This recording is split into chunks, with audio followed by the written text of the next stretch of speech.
Hello everyone. Today's lecture is very important.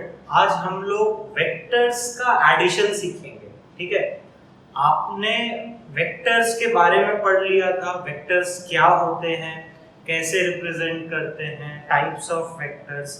अब हमको ये एडिशन पढ़ना है. ठीक है, तो बहुत अच्छे से समझना है पूरे लेक्चर को, और पूरे लेक्चर को एक साथ देखना, जैसे मैं पहले ही आपको बता चुका हूँ.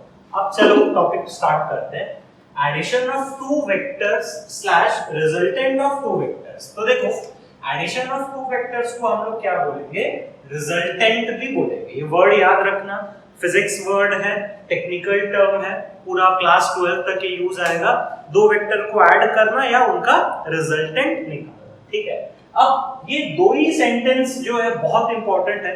काफी चीज मेरे को इसमें बताना पड़ेगा. देखो, vectors are not added algebraically. ठीक है, वेक्टर्स को हम एल्जेब्रिकली ऐड नहीं करते. Scalars are added algebraically. ठीक है, वेक्टर्स को हम एल्जेब्रिकली ऐड नहीं कर सकते. स्केलर्स को हम लोग को कैसे ऐड करते हैं, एल्जेब्रिक ऐड करते हैं. तो ये एल्जेब्रिक एडिशन होता क्या है बेसिकली, अगर आप समझो, मैं चलो यहाँ पर आपको समझाता हूं. ये आपको लिखना नहीं है. देखो, 3 + 2 इज व्हाट, 3 + 2 is what, 5. ठीक है, -9 - 6 is what, -15. 2 - 3 is what, -1. आ रहा है बात समझ में? तो ये जो बचपन से आप एडिशन या सब्ट्रैक्शन पढ़ते आए हो, ये क्या है, एल्जेब्रिक. कुछ बात समझ में आया? और ये 3, 2, 5 क्या है, स्केलर. आया बात समझ में? 2 - 3 - 1 क्या है, स्केलर. आया बात समझ में? तो अभी तक हम जो भी चीज बचपन में करते आते थे कि सर 10 रुपीस था, 8 रुपीस खर्चा कर दिया, बच गया 2 रुपीस, तो ये एल्जेब्रिक थिंग था. ठीक है, एल्जेब्रिक एडिशन क्लास 5-6 की चीज है. तो आपको ये वर्ड समझ में आया कि vectors are not added algebraically. हम वेक्टर्स को ऐसे करके ऐड नहीं कर सकते. Scalars are added algebraically. चलिए ठीक है, यहां तक समझ में आ गया. अब देखो, vectors are added geometrically. Geometrically बोल लो या ग्राफिकल बोल लो. तो ग्राफिकल या ज्योमेट्रिकल वर्ड का मतलब क्या आया, विद डायरेक्शन. ठीक है, तो ये डायरेक्शन का बहुत महत्वपूर्ण रोल है, बहुत ही ज्यादा इंपॉर्टेंट रोल है डायरेक्शन का. तो अब मैं चलो इस चीज को थोड़ा सा और फील दिलाने के लिए मैं आपको बताता हूं कि डायरेक्शन का कैसा यूज है एडिशन के टाइम में. तो चलो यहां मैं एग्जांपल समझाता हूं. देखो, जब आप ये लेक्चर देख लोगे ना, तब आपको इतना ज्यादा डिटेल्स फील आ जाएगी. इसलिए अभी मेरे को इतना सारा चीज आपको बताना पड़ रहा है. चलो मेरा वो फेवरेट डिब्बा वाला एग्जांपल से मैं समझाता हूं. एक सिंपल सा चीज लेते हैं, है ना. एक डिब्बा है, सपोज यहां पर मान लो 10 न्यूटन लग रहा है, और यहां पर मान लो ये 5 न्यूटन लग रहा है. ठीक है, क्लियर है, समझ में? एक डिब्बा को ऐसे करके 10 न्यूटन दिया गया, और वैसे करके क्या दिया गया, 5 न्यूटन दिया गया. क्या लगता है आपका कॉमन सेंस आपको क्या सिखाता है? आपका कॉमन सेंस सिखाता है सर ये 10 और 5 मिलके कितना हो जाएगा, 10 + 5 मिलके ये 15 न्यूटन हो जाएगा.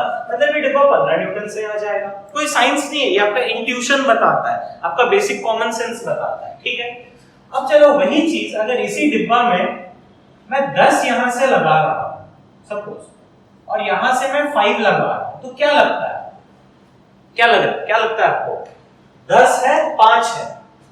ठीक है, सही आप बोल रहे हो. ये 10 है, ये 5 है, तो लग रहा है सर हाँ ऐसे 10 - 5 = 5. मतलब ये ऐसे करके 5 से जाएगा. क्यों 5 से जाएगा भाई? सर ये 10 ज्यादा है, ये 5 कम है, तो नेट इस डायरेक्शन में जाएगा. फील हो रहा है आपको, ये आता नहीं है, आपको पता नहीं कि क्या कांसेप्ट है, बस आपको ये चीज फील हो रहा है कि हाँ सर ये ऐसा होगा. अब थर्ड देखो, मैं 10 लगाया, ऊपर से 5 लगाया. ठीक है, या चलो ऐसा करते हैं, 10 लगाया और ऐसे ऊपर उसको उठा रहा हूं 5, तो क्या लगता है? अब आप फील नहीं कर पा रहे हो, या अब आप इसको बता नहीं पा रहे हो. आया बात समझ में? अब आपको नहीं पता चल रहा है कि नहीं, पता नहीं है क्या होगा. तो आपको ये दिख रहा है, समझ में आ रहा है डायरेक्शन का कितना इंपॉर्टेंट है. मैं 10 और 5 को ही ऐड कर रहा हूं, मेरी बात समझते चलना. मैं 10 और 5 का रिजल्टेंट लेना चाह रहा हूं, तो एक बार 15 आया, फिर मैं 10 और 5 का एक बार रिजल्टेंट लेना चाहा तो एक बार 5 आया, फिर मैं एक बार 10 और 5 का रिजल्टेंट लेना चाहा या उनको ऐड करना चाहा तो मेरे को पता नहीं क्या होगा। तो अल्टीमेटली तीनों केस में आप इमेजिन करो 10 5 10 5 10 5 दो ही वेक्टर्स है, ठीक है, फोर्स इज अ वेक्टर, याद है आपको, दो ही वेक्टर्स है, but final result is different. यानी कि क्यों डिफरेंट है, देखो डायरेक्शंस डिफरेंट है, तो इसलिए वेक्टर्स को आप ऐड करने के लिए सिंपल 10 + 5 15 नहीं बोल सकते, आपको उसमें क्या लेकर चलना है, डायरेक्शन लेकर चलना है। फील आया? देखो आपको लग रहा होगा सर इतना ज्यादा हमको क्यों समझना है, इतना ज्यादा हमको नहीं अभी समझना है। अगर आप इतना ज्यादा फील नहीं लाओगे ना तो आप सिर्फ और सिर्फ सिंपल लेवल पे समझ पाओगे, आपको वो फील नहीं आएगा तो आगे जाके आप अप्लाई नहीं कर पाओगे इस वेक्टर स्केलर को। देखो मैंने ये एक ही सेंटेंस बताया बट काफी देखो 10 मिनट लग गया कि अलजेब्रिक एडिशन क्या था और ज्योमेट्रिक एडिशन, ग्राफिकल एडिशन क्या था, कि हम इसमें क्या लेकर चल रहे हैं, डायरेक्शन लेकर चल रहे हैं। ठीक है, आपको ये समझ में आ गया होगा कि 10 और 5 को ऐड करना है हमको, 10 और 5 को ऐड करना है, बट एक बार 15 आया, एक बार 5 आया और थर्ड वाले में को बता ही नहीं पाए। क्यों? क्योंकि सब में डायरेक्शन का बहुत इंपॉर्टेंट रोल है, तो इसी चीज को निकालना है। ठीक है, इसी चीज को कि फाइनल आंसर क्या आएगा, इसी हमको रिजल्टेंट को निकालना है। तो यही हम लोग क्या करेंगे, समझेंगे। ठीक है, अब आते हैं सेकंड पॉइंट में। पहला पॉइंट क्लियर हो गया होगा, अगर चाहते हो तो ये बना सकते हो, बाकी ऐसा नेसेसरी नहीं है ये। ठीक है, second point, addition of two vectors gives a third new vector known as resultant vector. अब बहुत अच्छे से समझना मेरी बात को। देखो A vector plus B vector, ठीक है, ये ए वेक्टर सिंबल के साथ कंफर्टेबल हो, बी वेक्टर सिंबल के साथ कंफर्टेबल हो, तो आप जब दोनों को ऐड करते हो, एडिशन का साइन, तो आपको एक नया वेक्टर मिलता है, उसको मैं बोल दिया R. R is known as what, resultant. Clear है? आप बोलोगे सर आर क्यों लिए, बस एक कन्वेंशन है, सी भी ले सकते हो, डी भी ले सकते हो, नाम क्या होता है, रिजल्टेंट। तो दो वेक्टर को जब आप ऐड करोगे तो एक थर्ड क्या मिलता है, नया वेक्टर मिलता है। क्लियर है? दो वेक्टर को ऐड करोगे तो स्केलर नहीं मिलेगा, आ रहा है बात समझ में? दो वेक्टर को ऐड करोगे तो आपको क्या मिलेगा, एक तीसरा नया वेक्टर मिलेगा। स्केलर्स में भी यही होता है, देखो 2 + 3 = 5। तो देखो जब आप दो स्केलर को ऐड कर, ये दोनों क्या है, स्केलर है, तो क्या मिला 5। This is a what, new scale. Clear है? समझ में आ रहा है कि नहीं आ रहा है? तो ये उसी चीज से रिलेटेड है। आपको ये दो पॉइंट समझ में आ गया होगा, थोड़ा फीलिंग आ गया होगा कि नहीं यार वेक्टर एडिशन बहुत अलग ही टॉपिक है, एक वास्ट टॉपिक है जिसको हम लोग को अलग से समझना है। ठीक है, तो अब वेक्टर एडिशन हमारा एम था, तो इसके लिए कुछ कुछ लॉज बनाए हैं। ठीक है, लॉज ऑफ वेक्टर एडिशन। तो पहला triangles law, parallelograms law and the last one is polygons law। तो थोड़ा सा आपको आइडिया मैं बता देता हूं, ये दोनों used for adding two vectors, दो वेक्टर को ऐड करने के लिए ये काम आता है। polygons law used for adding more than two vectors। ठीक है, हम जब ऐड करेंगे तो ऐसा भी तो पॉसिबिलिटी है कि दो से ज्यादा वेक्टर हो, तब हम लोग क्या यूज करेंगे, पॉलीगॉन्स लॉ यूज करेंगे। मैं इनको पढ़ाऊंगा डिटेल में, बट आपको एक बस बेसिक आइडिया भी आ जाना चाहिए। और देखो इंपॉर्टेंट इज ट्रायंगल्स लॉ, क्योंकि ट्रायंगल्स लॉ से ही पैरेललोग्राम लॉ आया है और ट्रायंगल्स लॉ से ही क्या आया है, पॉलीगॉन्स लॉ आया है। तो मेन आपका यही है, यही बेसिक है या यही मेन है, इसी से ही सारा आया है। पूरा ट्रायंगल्स लॉ आराम से समझेंगे, पूरा डेरिवेशन करेंगे, तो आपको कुछ कुछ इंपॉर्टेंट पॉइंट्स जो थे कि अलजेब्रिक एडिशन क्या होता है आप पढ़े हो, बट आप उसके साथ एकस्टम्ड नहीं हो कि हाँ हम जो करते आए हैं उसको अलजेब्रिक एडिशन बोलते हैं। वेक्टर्स को ज्योमेट्रिकली ऐड करना है या ग्राफिकली ऐड करना है, डायरेक्शन का क्या रोल है मैंने ये एग्जांपल से समझा दिया। फिर दो वेक्टर को ऐड करने से आउटपुट क्या निकलेगा, एक थर्ड नया वेक्टर निकलेगा और इसका नाम हम लोग क्या बोलेंगे, रिजल्टेंट बोलेंगे। तो बस आप एक बार इतना सा ही ध्यान दो। अब इसके बाद we will be studying about what, triangles law. अब स्टार्ट करते हैं ट्रायंगल्स लॉ। ठीक है, तो क्या है भाई ट्रायंगल्स लॉ, समझते जाते हैं। It states that if two vectors are taken in same order, ठीक है, सेम ऑर्डर याद करो, हेड टेल, ठीक है। If two vectors taken in same order forming the two sides of a triangle, then the third vector taken in opposite order forming the third side of the triangle is the resultant of the two vectors. समझते हैं, बहुत बहुत बहुत आराम से समझते हैं इन चीजों को। क्या बोलता है, जो दो वेक्टर को हमको ऐड करना है, ठीक है। तो चलो मैं ऐसा लिख देता हूं, देखो a vector plus b vector equals to क्या करना है, r वेक्टर करना है। एकदम आराम से फील लाओ, a और b को ऐड कर दिए तो क्या निकलेगा, r निकलेगा। तो ये ट्रायंगल्स लॉ अपने को क्या बोला, ट्रायंगल्स लॉ अपने को बोला जो दोनों को ऐड करना है, a को ऐड करना है, a वेक्टर बना दिए, ग्राफिकल रिप्रेजेंटेशन याद करो, रिलेट करा रहा हूं, और दूसरा वेक्टर b को ऐड करना है तो उसको सेम ऑर्डर में लो। सेम ऑर्डर मतलब कुछ ऐसा, ठीक है। This is b vector, same order. आ रहा है बात समझ में, ये हेड और b का टेल, ठीक है। अब ट्रायंगल कंप्लीट करने के लिए ये एक लाइन ज्वाइन करना पड़ेगा। ट्रायंगल कंप्लीट करने के लिए क्या करना पड़ेगा, ये एक लाइन ज्वाइन करना पड़ेगा। Then the third vector in opposite order, opposite order मतलब इस तरीके से। क्लियर है, समझ में आ रहा है कि नहीं आ रहा है।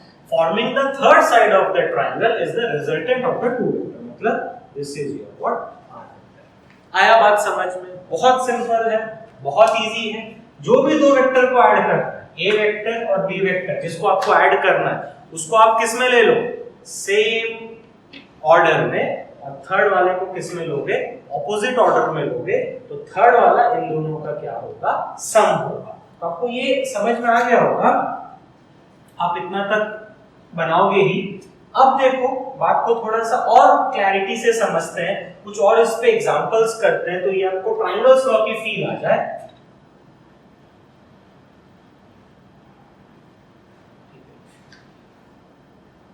ए vector, B vector, C vector. अब इसमें लगाओ ट्रायंगल्स को। तो देखो लगाना कैसे, ये तो आपका थ्योरी है, अब इसका एप्लीकेशन है। Physics is all about application. आप कितना एप्लीकेशन पकड़ पाते हो। तो देखो ट्रायंगल्स लॉ में लगाना क्या है, कौन दो सेम ऑर्डर में है हमको उसको देखना है।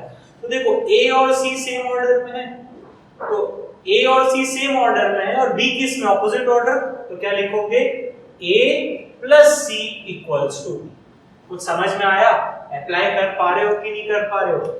ये आपका स्टेटमेंट है, ये थ्योरी है, ये तो आप समझ गए। हर कोई बताया भाई a प्लस बी का बराबर r कर देना, बट ये एप्लीकेशन समझो। हमको फाइंड क्या करना है, हमको क्या देखना है, देखो कौन दो वेक्टर सेम ऑर्डर में है, ठीक है। आपके माइंड में ये चीज स्टार्ट होना चाहिए, दो वेक्टर फाइंड करो जो दोनों सेम ऑर्डर में है। तो इसमें जब हम देखें डायग्राम को, देखो B और C सेम ऑर्डर में है, नहीं भाई हेड हेड मिल रहा है, ठीक है। A और B क्या सेम ऑर्डर में है, नहीं भाई दोनों का टेल टेल मिल रहा है। A और C किस में है, सेम ऑर्डर में, तो A और C को ऐड कर दिए। B को भी चेक करना है, B ऑपोजिट ऑर्डर में है कि नहीं, हाँ भाई B ऑपोजिट ऑर्डर में, तो A plus C equals to B। अब चलो आप थोड़ा सा समझ गए होंगे, और एग्जांपल्स करते हैं, कोई दिक्कत वाली बात नहीं है।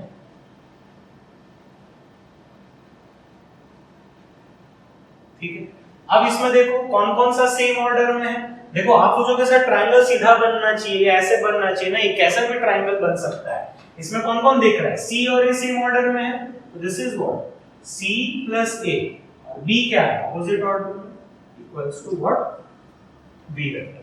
आर यू गेटिंग दिस, बात समझ में आया कि नहीं आया। थर्ड कैसे लिखना है, बस पहले वो समझते हैं हम लोग।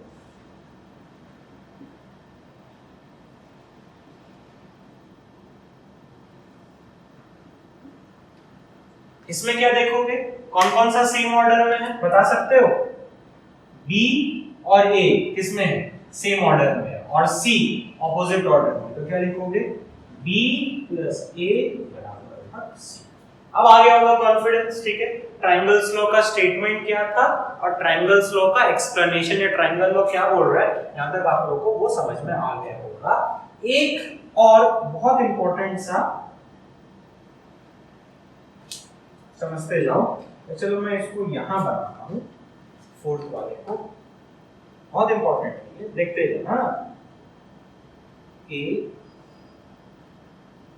बी सी, ठीक है, ए आ गया, बी आ गया, सी आ गया, छोटा से रिप्रेजेंट किया, कोई दिक्कत नहीं है। अब आप लोग बोलोगे कि सर इसमें तो ए और बी सेम ऑर्डर में है, बट सी तो सर ऑपोजिट ऑर्डर में है, सॉरी सी भी सेम ऑर्डर में है। बी या सी को देखो, बी और सी किस में है, सेम ऑर्डर में है, फिर ए भी क्या है, सेम ऑर्डर में है, तो इसमें तो कोई भी रिलेशन डेवलप ही नहीं हो पा रहा है। आप इस डायग्राम को देख पा रहे हो अच्छे से, ए बी सेम ऑर्डर, फिर सी उल्टा होता तो अपना काम बन जाता। तो थोड़ा सा दिमाग लगाओ भाई, मैं क्या कर रहा हूं, देखते है ना। ए बी, ये जो सी है इसको अगर मैं ऐसे बनाऊं, नया बात समझ में, ये सी ऐसे है, मैं इसको उल्टा बनाऊंगा तो क्या लिख सकता, माइनस सी।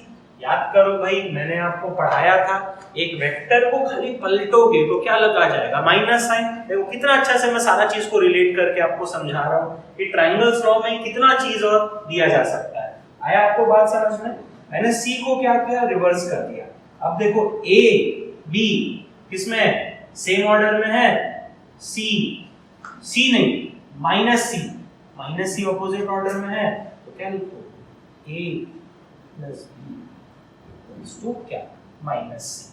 अगर आप सी को इधर ले आओगे तो A plus B plus C equals to 0 होगा, ठीक है। बट हम लोग वेक्टर में 0 नहीं लिखते, 0 क्या है, स्केलर है। तो अब फिर याद करो, देखो पुराने लेक्चर्स को मैं बार बार तुम्हारे दिमाग से निकाल के अप्लाई कर रहा हूं। मैं बोला था जब मन करेगा एक स्केलर को मैं वेक्टर बना दूंगा, तो 0 स्केलर था, यहां पर मैं इसको क्या बना दिया, वेक्टर। तो a plus B plus C equals to 0 vector. 0 मतलब नथिंग, ना ही डायरेक्शन है ना ही मैग्नीट्यूड है, तो 0 स्केलर था।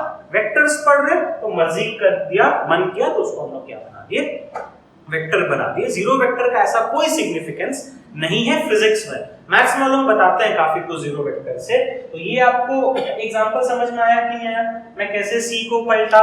तो ये तो थ्योरी था ही था, इस पे इतना अगर आप एप्लीकेशन नहीं लगा पाओ या इतना इन डेप्थ अगर आप नहीं सोच पाओगे तो फिर क्लास 11 में एंट्रेंस करना बहुत मुश्किल हो जाएगा।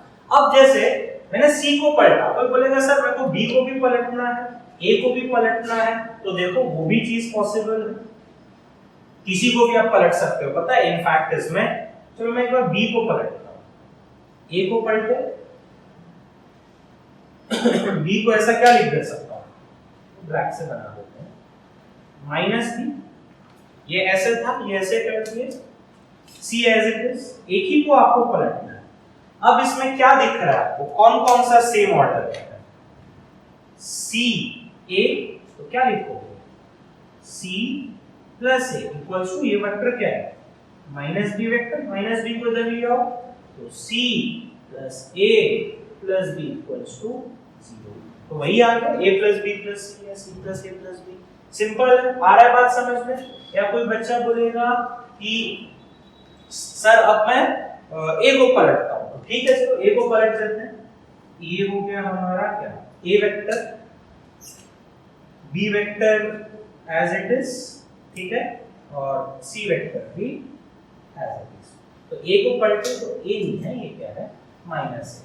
तो अब सेम ऑर्डर पता करो, कौन कौन से सेम ऑर्डर में है। देखो सेम ऑर्डर अभी फील आ गया होगा, बी और सी सेम ऑर्डर में है, तो क्या लिखोगे, B plus C equals to minus A. आया बात समझ में? b plus C, minus A क्या है, ऑपोजिट ऑर्डर में, a नहीं माइनस है, क्योंकि मैंने उसका डायरेक्शन पलट दिया था। तो इससे क्या आया, वही a plus b plus c। आया आपको बात समझ में? क्लियर है? इतना सारा बताने के बाद फील तो आ गया होगा आपके मन में कि नहीं भाई, ट्रायंगल्स लॉ में क्या देखना है, a और b। सुनते जाओ, बार बार मेरी बात सुनते जाओ। ट्रायंगल्स लॉ का कंक्लूजन या क्रक्स बोल दो, वो क्या है, ए बी सेम ऑर्डर में होना चाहिए, उनको सम करोगे तो जो रिजल्टेंट होगा वो किस में होना चाहिए, ऑपोजिट ऑर्डर में। इतना सारे एग्जांपल्स देख लोगे तो कहीं नहीं फंसोगे, ठीक है। अब इसको हम लोग डेरिवेशन स्टार्ट करते हैं, ठीक है, ठीक है। तो स्टार्ट करते हैं ट्रायंगल्स लॉ का डेरिवेशन। ट्रायंगल्स लॉ का थ्योरी पढ़ लिया था, डेरिवेशन पढ़ेंगे। मैं ना कुछ बहुत इंपॉर्टेंट चीज बताऊंगा जो आपको पूरा कैरियर में काम आएगा, क्योंकि यार पता है अगर आप खाली 11 का पढ़ोगे ना, पूरे 11 में मेरे हिसाब से 100 प्लस डेरिवेशंस होंगे। मैंने गिना नहीं है बट आई होप, हाँ 100 प्लस तो मैं खुद ही बना दूंगा आपको कि 100 से ऊपर डेरिवेशंस है ही। यार 10 यूनिट है, 10 यूनिट में 10-10 डेरिवेशंस करके गिन लो तो हो गए ना 100 प्लस। तो छोड़ो वो सारी बातें। कभी भी कोई भी डेरिवेशन अगर आपको पढ़ना है तो दो चीज हमेशा ध्यान रखना। मैं ट्रायंगल्स लॉ में समझा रहा हूं कि आपको क्या दिया है, मतलब ये आपको लिखना नहीं है, मतलब ये तो आप नोट्स बनाओगे। कोई भी डेरिवेशन आपको माइंड में सेट करना है, क्या गिवन है और क्या फाइंड करना है। फाइंड या एम बोलो, हमको क्या दिया रहेगा और हमको क्या निकालना रहेगा, ठीक है। तो ये दो पॉइंट अगर आप याद रखोगे ना तो अकॉर्डिंगली डेरिवेशन आपका बढ़ते बढ़ते जाएगा, चलते चलते जाएगा, कोई दिक्कत नहीं है। आपको लर्न नहीं करना पड़ेगा, you need not mug up the things, ठीक है। तो देखो ट्रायंगल्स लॉ में क्या दिया रहेगा, हम लोग को करना क्या है। ट्रायंगल्स लॉ में हमको a वेक्टर और b वेक्टर को ऐड करना है और r वेक्टर निकालना है। a plus b is r, तो अल्टीमेटली हमको क्या निकालना है, r वेक्टर निकालना। एक बेसिक आइडिया मैं बता रहा हूं। देखो हमको क्या गिवन रहेगा, a वेक्टर का मैग्नीट्यूड, b वेक्टर का मैग्नीट्यूड, ठीक है। मैं खाली a और खाली b भी लिखूंगा, आप पहले इससे कंफर्टेबल हो कि ये उसका मैग्नीट्यूड हुआ। a वेक्टर का मैग्नीट्यूड, b वेक्टर का मैग्नीट्यूड और थीटा। व्हाट इज थीटा, याद करो, angle between a vector and b vector. एक टॉपिक पढ़ाया ही था यार मैंने पूरा इस पे, angle between b vector and a vector. तो हमको फाइंड क्या करना है, r वेक्टर का मैग्नीट्यूड, ठीक है। बात समझ में आया। मैं सिर्फ मैग्नीट्यूड के बारे में भी बात कर रहा हूं, डायरेक्शन नहीं बात कर रहा हूं। ध्यान दो, a का मैग्नीट्यूड दिया है, b का मैग्नीट्यूड दिया है और उनके बीच का एंगल दिया है। You are given with 3 quantities. Find हमको क्या करना है, r वेक्टर का मैग्नीट्यूड। तो चलो अब स्टार्ट करते हैं डेरिवेशन। ये माइंड में सेट रख लिए ना, सारे डेरिवेशंस इजी हो जाएंगे। मैं ऐसे ही याद रखता हूं इन चीजों को। अब देखो बनाते हैं डायग्राम। ये a वेक्टर है, b वेक्टर है। आप बोलोगे सर आप उसको इतना क्यों किए हो, कुछ भी कर लो कोई फर्क नहीं पड़ता है, ठीक है। सेम ऑर्डर में है, तो this is what your r vector. r vector is sum of this, ठीक है। अब क्या मैं करूंगा या क्या मैं बोल रहा हूं समझते जाना। ये b वेक्टर है, पूरा ट्रायंगल अच्छे से बनाना।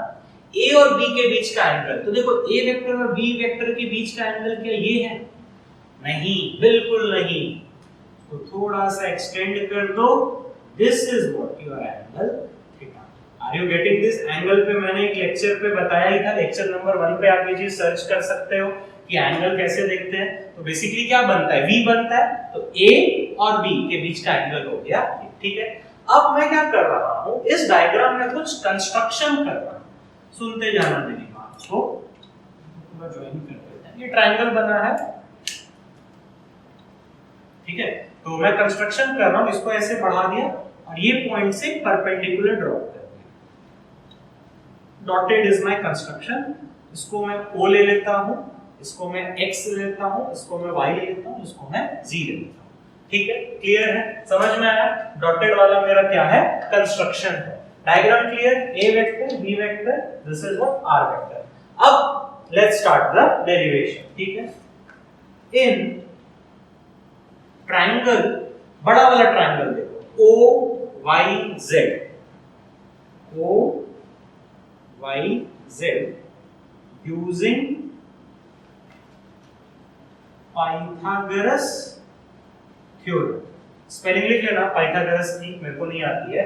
In triangle O Y Z using Pythagoras theorem. तो पाइथागोरस थ्योरम क्या होता है, 90 के सामने वाला ये है, yz स्क्वायर इक्वल्स टू, समझ में आ रहा है, this square equals to this square plus this square, OY square plus what, OZ square।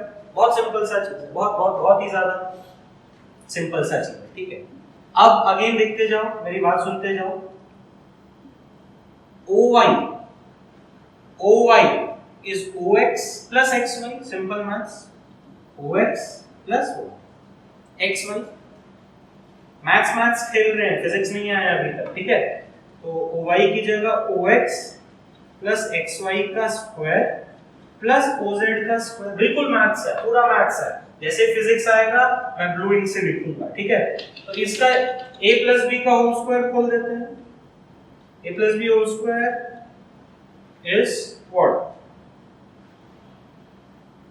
a square plus b square plus 2ab plus OZ square, ठीक है। अब थोड़ा सा इसको सजाएंगे, कैसे सजाएंगे देखो, मेरे को ऐसे दिख रहा है OX square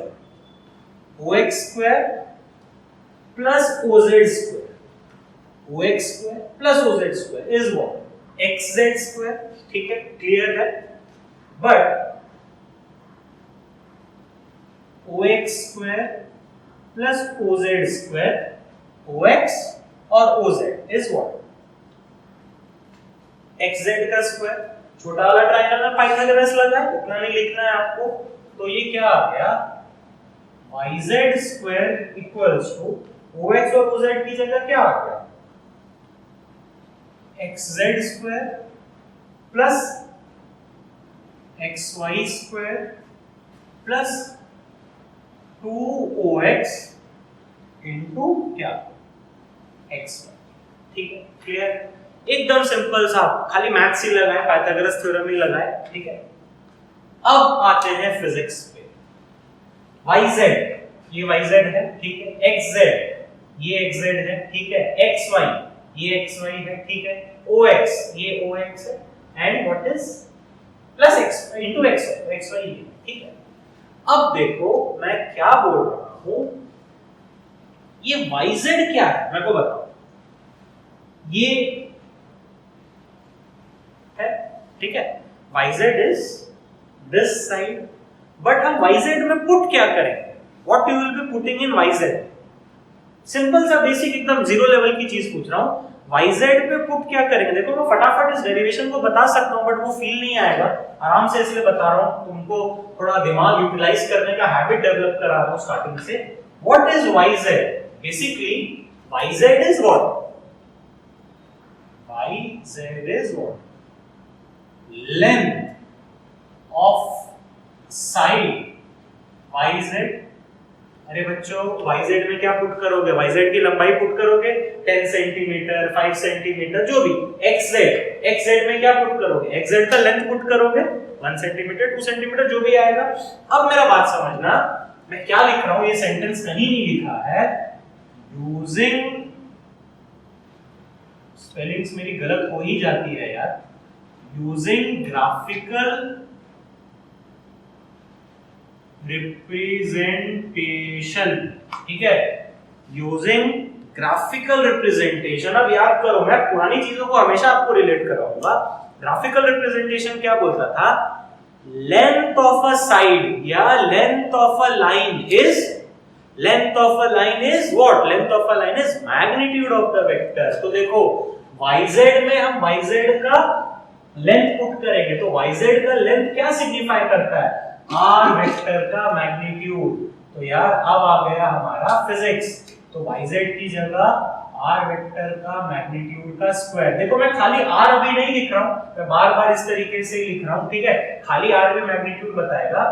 XZ, what is XZ, B vector का मैग्नीट्यूड का square. What is XY, A vector का मैग्नीट्यूड का स्क्वायर प्लस 2, OX तो कुछ है ही नहीं भाई, ठीक है, into XY। What is XY, XY is what, A vector का मैग्नीट्यूड का स्क्वायर। देखो ये स्टेप लिख देते हैं बच्चे, समझ भी लेते हैं, बट फील नहीं आता है। हमको फील आना बहुत जरूरी है कि ये जो लाइन था, इससे ये मैं क्यों लिखा हूं, देखो पहली बार जब आप देख रहे हो या पहली बार पढ़ रहे हो ना, टाइम आपको इन्वेस्ट करना ही है, बहुत अच्छी फील आएगी। नेक्स्ट बार आपको ये स्किप करना है ये सारी चीजें। हाँ, पाइथागोरस थ्योरम लगाना है, ये सेंटेंस आ गया, फिर उसको ऐसे करके लिख सकते हैं। पहली बार पढ़ना है तो बहुत अच्छा आपको फील आना चाहिए। ये समझ में आया? yz जो मैं पुट करूंगा, ये लेंथ, तो ये लेंथ r का मैग्नीट्यूड है, ये लेंथ a का मैग्नीट्यूड, ये लेंथ b का मैग्नीट्यूड, तो ये आ गया। आ रहा बात समझ में? क्लियर है? अब देखो हमारा एम क्या है, r का मैग्नीट्यूड फाइंड करना। दिया क्या है? a b थीटा, तो यार a b है, b है, a है, ox गड़बड़ी करना है। कौन गड़बड़ी कर रहा है? ox गड़बड़ी कर रहा है। तो ox को मेरे को सब्स्टिट्यूट करना होगा जो हमारे पास डाटा गिवन है। आ रहा बात समझ में? कैसे आपको सोचना है, खाली पढ़ना नहीं है यार, हमको अपना स्किल डेवलप करना है कि हर चीज को हम अच्छे से समझ पाए। तो सॉरी, हाँ क्या बोल रहा था मैं? OX को हमको क्या करना है? OX को हमको चेंज करना है जो क्वांटिटीज हमको गिवन है। हमको A का वैल्यू, B का वैल्यू और थीटा गिवन है, तो चलो इसको चेंज कर देते हैं, कोई बहुत बड़ी बात तो नहीं है। छोटा वाला ट्रायंगल बनाता हूं मैं, ये 90 डिग्री, ये theta, O X Z and this is what? B vector का मैग्नीट्यूड। ठीक है, वेक्टर नहीं बनाया, भाई ट्रायंगल बनाया, तो B वेक्टर का क्या हो गया? मैग्नीट्यूड हो गया। अब देखो सिंपल चीज मैं बोल रहा हूं, cos theta, cos is what? कैसे याद रखते हो? cos is base by hypotenuse, curly black hair, आपको याद होगा, मैथ्स वाले लोग पढ़ाते ही हैं। cos is base by hypotenuse. Triangle में कैसे पता चलता है ये सारी चीजें? 9-10 का मैथ्स, 90 के सामने वाला हो जाता है हाइपोटेन्यूज, थीटा के सामने वाला परपेंडिकुलर, और जो बच गया बेस।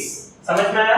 90 के सामने वाला हाइपोटेन्यूज, एंगल के सामने वाला परपेंडिकुलर, फिर जो बच गया बेस। तो इससे cos थीटा क्या आएगा? बेस। बेस की जगह क्या है? Base OX, hypotenuse B vector का मैग्नीट्यूड, तो OX क्या आ गया? B vector into cos theta. यार OX मिल गया हम लोग को, तो चलो OX को यहाँ पर सब्स्टिट्यूट कर देंगे। तो अब देखो मैं खाली R लिखूंगा, आ रहा है बात समझ में? खाली R मतलब R वेक्टर का मैग्नीट्यूड, B वेक्टर का मैग्नीट्यूड यानी कि खाली B square plus A square plus 2, OX की जगह क्या लिख दिए भाई? B cos थीटा, खाली B मतलब B वेक्टर का मैग्नीट्यूड इनटू ये A। क्लियर है? इसको सजाते हैं, R square is A square plus B square plus 2AB cos theta, यानी कि R is A square plus B square plus 2AB cos theta का अंडर। ये आपको लर्न करनी है। आ रहा है बात समझ में? तो जो रिजल्टेंट होगा वो रिजल्टेंट का वैल्यू या addition of two vectors is just not a plus b, it is a square plus b square plus 2ab cos theta. तो एम सेटिस्फाई हो गया, r का वैल्यू निकालना है। ठीक है भाई, r का वैल्यू निकाल रहे, a b थीटा के टर्म्स में, a b है व्हाट? थीटा के टर्म्स में। आ रहा है बात समझ में? बहुत सिंपल सा चीज है, बहुत बहुत बहुत बहुत ही ज्यादा सिंपल सा चीज है। ठीक है, तो इसको लर्न करना भी बहुत आसान है। कैसे लर्न करना बहुत आसान है? देखो a प्लस b का स्क्वायर क्या होता है? a square plus b square plus 2ab। अरे सब कंफर्टेबल हो ना भाई? a प्लस b का whole square, a square plus b square plus कितना? 2ab। एक्स्ट्रा क्या आ गया? cos theta. ठीक है, और हम ये a प्लस b का स्क्वायर निकाल रहे हैं। बात को समझना, हमको क्या निकालना है? एक तरीके से a प्लस b निकालना है। तो a प्लस b अगर निकालना होता है तो a प्लस b निकालना है मतलब क्या? ये एक्सप्रेशन का अंडर। ठीक है, क्लियर है? मतलब थोड़ा सा आपको ट्रिक बता रहा हूं कैसे करके लर्न करोगे। हम लोग को सॉरी, आपको ये चीज समझ में आ ही गई होगी, बट फिर भी मैं लर्न करने के लिए आपको ट्रिक बता रहा हूं कि a प्लस b का whole square everyone is aware, a square plus b square plus 2a। ठीक है, बस एक्स्ट्रा इसमें क्या आ जाएगा? cos थीटा आ जाएगा। देखो this is not equals to this, ये गलत है, मैं बस आपको समझा रहा हूं कि a प्लस b का square is a square plus b square plus 2ab, क्या मल्टीप्लाई करेंगे cos थीटा, एक्स्ट्रा मल्टीप्लाई करेंगे उसका क्या, 4 का under. Are you getting this? बात समझ में आ रहा है कि नहीं आ रहा है? बहुत इजी है, ठीक है। अब एक छोटा सा चीज मैं आपको यहाँ पर नोट करके लिखूंगा, this formula gives only magnitude of r, ठीक है। ये जो मैं निकाला r equals to a square plus b square plus 2ab cos theta, तो ये r वेक्टर का सिर्फ और सिर्फ क्या दिया, r वेक्टर का सिर्फ और सिर्फ आपको मैग्नीट्यूड दिया। बट हमको क्या करना था, हमको एक्चुअली पहले का एम में जाओ, पहले हमको क्या करना है, a vector plus b vector is what, r vector, तो हमको पूरा r वेक्टर निकालना है। तो ये हम क्या निकाले, मैग्नीट्यूड निकाले। अब इसके बाद में मैं क्या बताऊंगा, इसका डायरेक्शन बताऊंगा। तो पूरा ट्रायंगल्स लॉ आपको समझ में आ गया होगा, क्या दिया है, क्या निकालना है। मैंने ये क्या कर दिया, कंस्ट्रक्शन कर दिया, simple maths, Pythagoras theorem use करते करते गए, फिर यहाँ एक बार और पाइथागोरस थ्योरम यूज किए, फिर जब ये फाइनल पूरा ये चीज खुल गया तो ग्राफिकल रिप्रेजेंटेशन की बदौलत length of any side, length of any side is what, its magnitude, ठीक है। Length of any side is magnitude of that vector, उसको यूज करिए। जो गड़बड़ी कर रहा था OX, हमको कैसे पता चला OX को सब्स्टिट्यूट करना है, क्यों, क्योंकि भाई मेरे को a b और थीटा के फॉर्म में आंसर लाना है।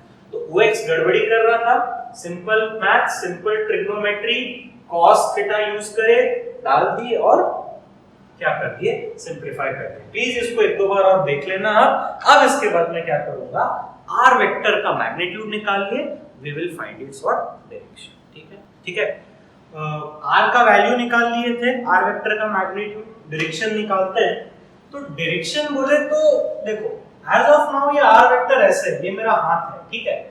तो ये r वेक्टर कैसे भी हो सकता है, कहीं पर भी लाई कर सकता है। लेंथ इज फिक्स्ड, क्यों लेंथ इज फिक्स्ड, मैग्नीट्यूड बाहर कर लिए, मैग्नीट्यूड निकाल लिया।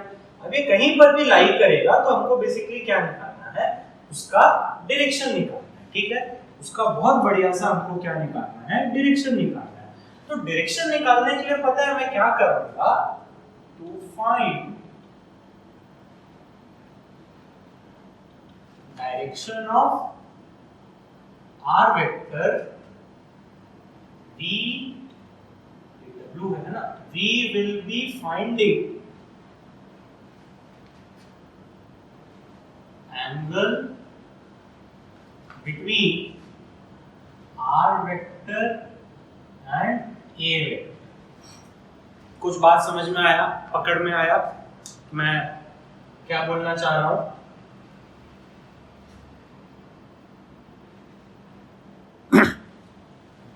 ठीक है। तो r वेक्टर का डायरेक्शन फाइंड करने के लिए we will be finding angle between r vector and a vector, that is angle का नाम दे दिए अल्फा।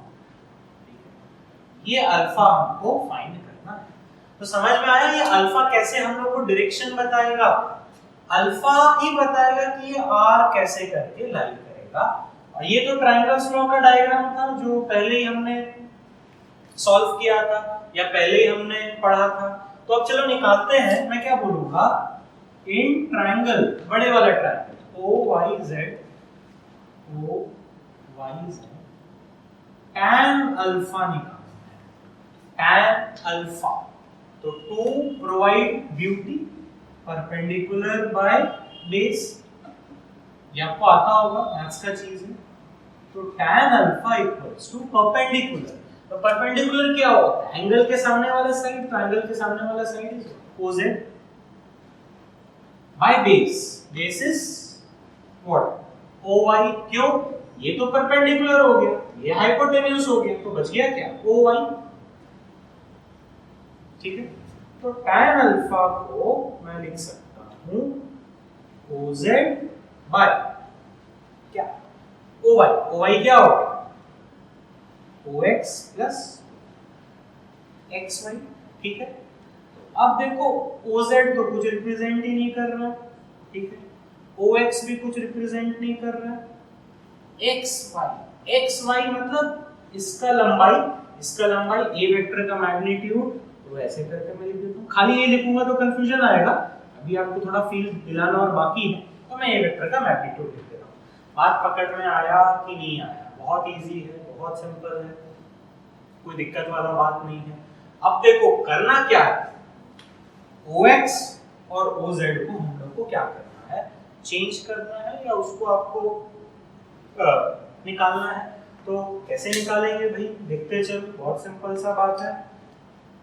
ट्रायंगल को पकड़ते हैं, छोटा वाला ट्रायंगल को, 90 थीटा OX Z, ये क्या है, बी वेक्टर का मैग्नीट्यूड, इसका जो भी लंबाई होगा। तो 90 के सामने वाला भाई hypotenuse, this is perpendicular, this is base, ठीक है। एक बार चलो मैं साइन यूज करता हूं, sine theta. Some people have perpendicular is OZ, hypotenuse is B vector का मैग्नीट्यूड, तो इससे OZ क्या आ गया, OZ is B वेक्टर का मैग्नीट्यूड इनटू sin थीटा। आ रहा है बात समझ में? बहुत सिंपल है, बहुत इजी है। अब यही ट्रायंगल में एक बार cos थीटा यूज करेंगे। देखो एक सवाल उठ रहा होगा मन में कि सर आपको कैसे पता sin यूज करेंगे, cos यूज करेंगे, कि मैंने पढ़ाई कर चुकी है। आप भी जब एक बार कर लोगे तो नेक्स्ट टाइम आपको भी पता चल जाएगा, ठीक है।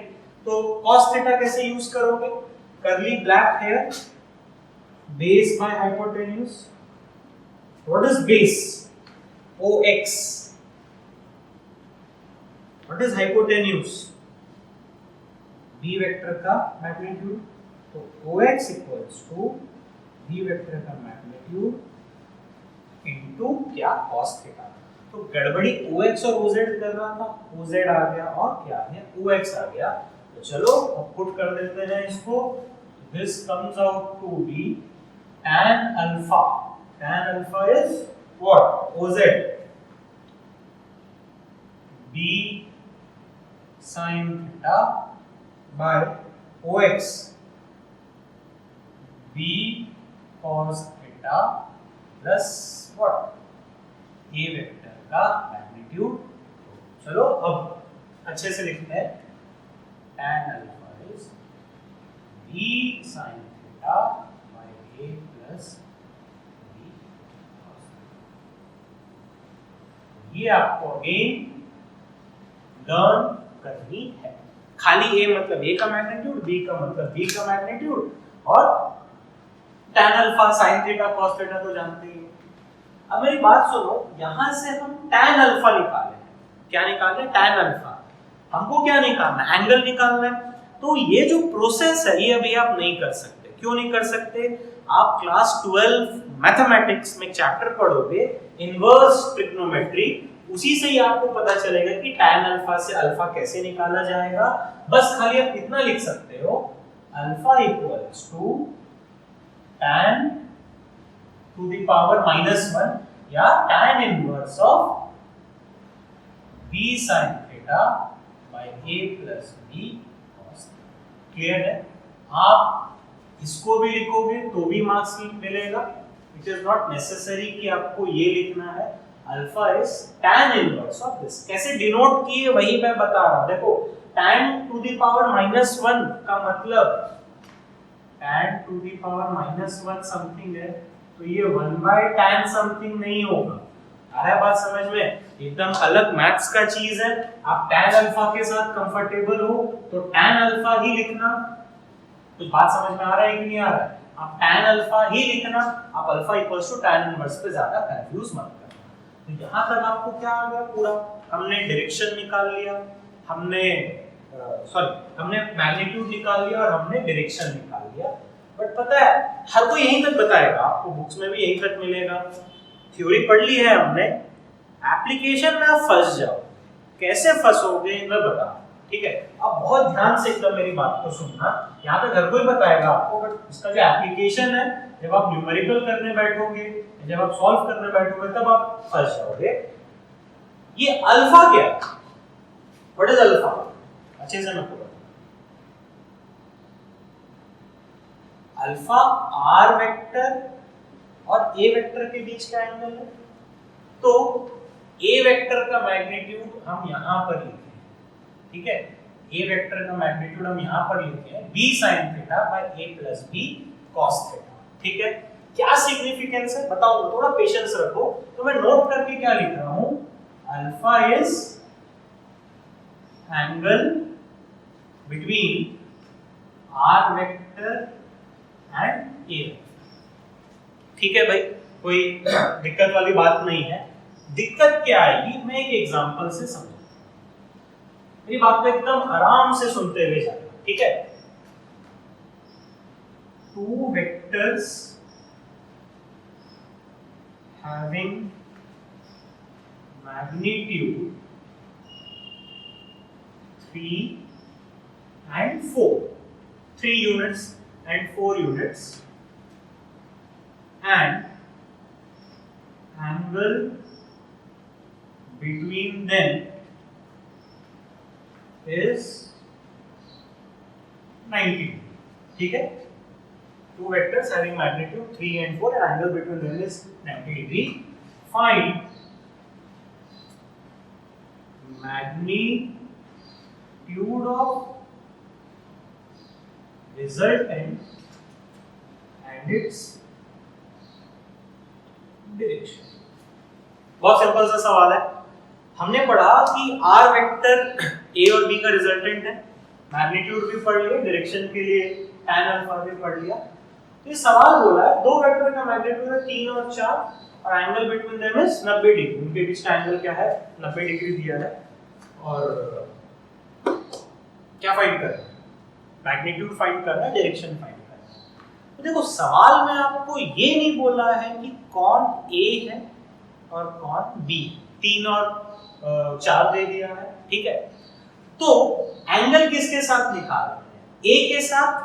तो यहीं पर वो कैच है या यहीं पर वो ट्रिक है, जिसके साथ आप एंगल निकालोगे उसको क्या ले लोगे, ए ले लोगे। चलो समझते हैं, ठीक है, समझाता हूं, कोई दिक्कत वाली बात नहीं है। जिसके साथ एंगल निकालना है उसको आप क्या ले लोगे, ए ले लोगे।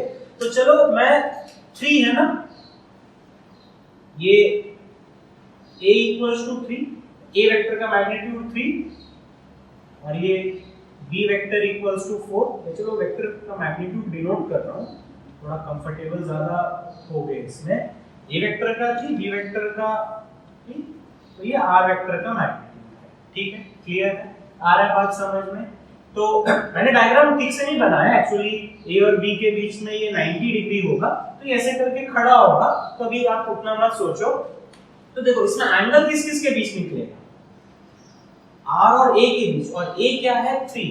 तो देखो जब आप वैल्यू निकालोगे a square plus b square plus 2ab cos theta का अंडर रूट यानी कि to the power 1/2, so this is 3 square plus 4 square plus 2 3 4 cos 90 degree का क्या under root, cos 90 is what 0, ये पूरा 0 हो गया। जब आप सॉल्व कर दोगे तो r की वैल्यू क्या है, ठीक है, r की वैल्यू हमको क्या आ गई 5 आ गई।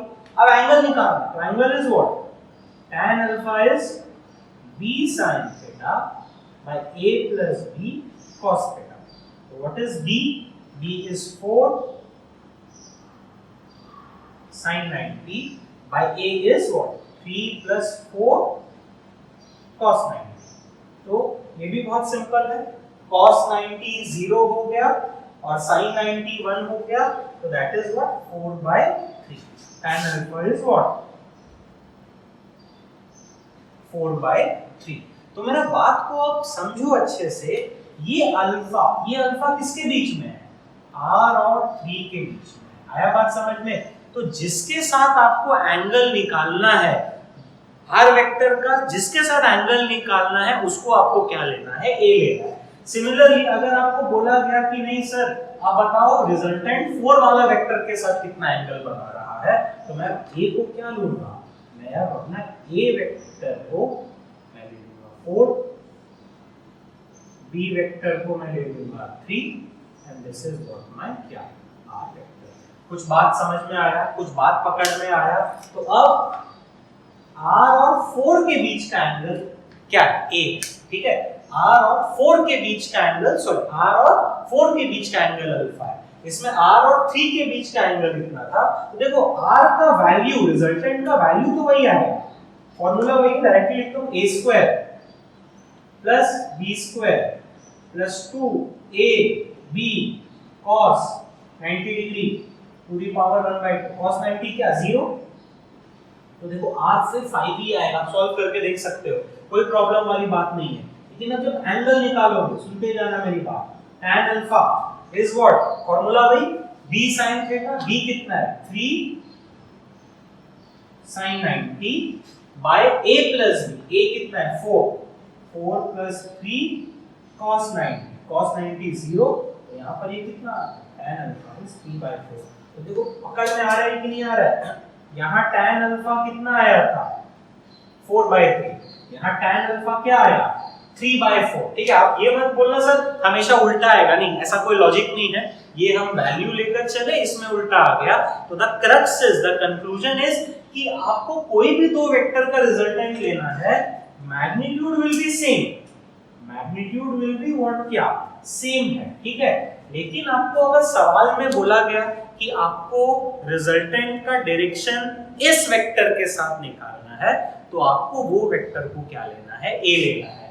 Alpha is angle between r vector and a vector. आपको बोला गया कि भाई आपको x वेक्टर के साथ एंगल निकालना है, तो a vector is what, your x vector. बात समझ में आया? यहां मैं 3 के साथ एंगल निकालना था, मेरे को r और 3 के बीच का एंगल निकालना था, तो a हो गया 3। यहां पर r का किसके साथ एंगल निकालना था, r का मेरे को 4 के साथ एंगल निकालना था, इसलिए मैं क्या बोल दिया हूं, ये r का 4 के साथ एंगल निकालना है, तो a को मैंने क्या ले लिया 4। तो बेसिकली ये एंगल और ये एंगल अलग अलग आएगा। मैं अल्फा अल्फा डिनोट कर दे रहा हूं, एक्चुअली ये दो अलग अलग एंगल है, हमें इसको अल्फा 1 बोल दो और इसको अल्फा 2 बोल दो। तो आपको चीजें समझ में आई कि नहीं आई? बहुत सिंपल है, आगे और प्रैक्टिस करेंगे तो और क्लियर होगा कि मैग्नीट्यूड इज सेम, मैग्नीट्यूड में कोई प्रॉब्लम नहीं है, बट जब डायरेक्शन निकालेंगे तो डायरेक्शन में हमको एक छोटा सा चीज खाली ध्यान में रखना है, जिसके साथ एंगल निकालना है, जिसके साथ एंगल निकालना है उसको a वेक्टर ले लो। तो चलो इसको हिंदी में मैं कहीं लिख देता हूं,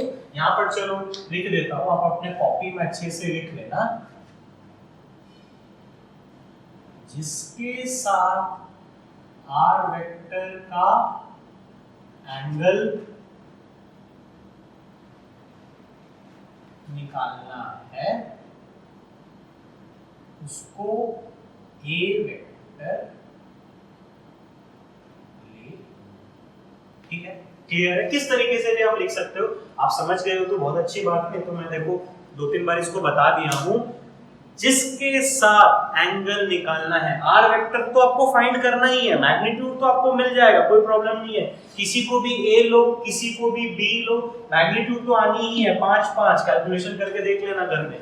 लेकिन जब एंगल की बात आती है तो तुमको बोलेगा कि यार तुम उसके साथ एंगल निकालो, तो उसको क्या ले लो, a ले लो, जो बच गया b। तो यहाँ तक प्लीज एक बार अच्छे से रिवाइज कर लेना, पूरा ट्रायंगल्स लॉ हमने क्या कंप्लीट कर लिया।